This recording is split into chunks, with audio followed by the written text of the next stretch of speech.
So back in December, if you are a part of my newsletter or watch my LinkedIn newsletter publications, you'll know that in December, I made a big shift for how I give myself insulin as a type 1 diabetic. And I used to give myself about 7 shots a day. And now I use a pod that I use a controller for to give myself insulin when I eat. And it automatically gives myself insulin throughout the day. And I have to change this thing every 3 days, which means every 3 days I have to figure out a new location for it. Part of the learning curve was figuring out when to change it because the little controller that I have likes to buzz like crazy when it's time to change it.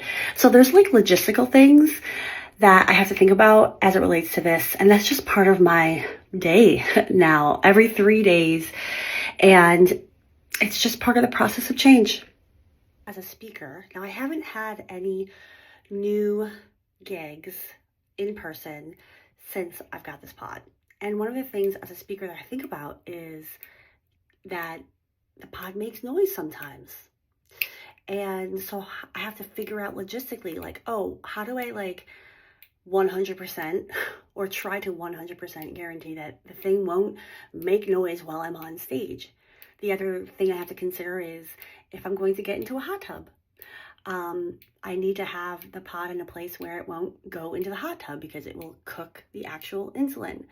So, I have to set myself up for success. I have to plan to experiment. I know that sometimes it won't work out exactly as I want because it's my body and how my body is reacting at any particular point.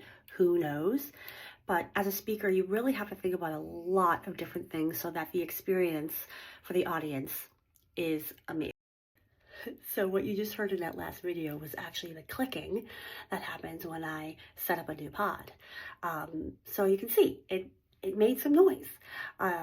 So anyway, I just wanted to share with you that when we are making changes in our life, when we are seeing what else is possible, sometimes we have to experiment. We have to give ourselves grace and we have to see what works for us and what doesn't. And I was just having a conversation with a client this morning about, she was working on time management challenges and she really wanted to make sure that she was doing the things that were going to really move the needle on her business.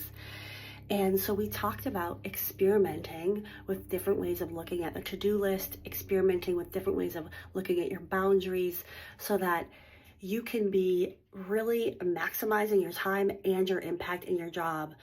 And it just kind of all goes hand in hand. How are you setting yourself up for success? All right, and there you have it. New pod successfully placed on the arm. That's right. Type 1 diabetes strong, y'all.